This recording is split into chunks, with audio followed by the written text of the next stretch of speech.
কে এর পর এন হলে কে এর উচ্চারণ হয় না। যেমন no, K N O W, no.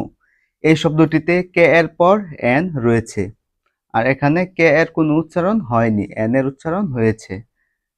আমরা যদি আরো লক্ষ্য করি, নি, নলেজ, এখানেও দুটি শব্দে কে এর পর এন রয়েছে, আর কে এর পর এন থাকায় এই দুটি শব্দেও কে এর কোনো উচ্চারণ হয়নি।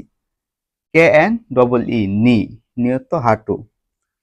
আমরা যদি নলেজ, তৃতীয় নলেজ শব্দটিতে লক্ষ্য করি, নলেজ শব্দটিতে আমরা যে নিয়মগুলো পড়ছি এখান থেকে দুইটা নিয়ম নলেজ শব্দে প্রয়োগ হয়েছে। যেমন প্রথমটি হচ্ছে কে এর পর এন থাকলে কে এর উচ্চারণ হয় না, এটি একটি নিয়ম। আরেকটি নিয়ম হচ্ছে ডি এর পর জি থাকলে ডি এর উচ্চারণ হয় না।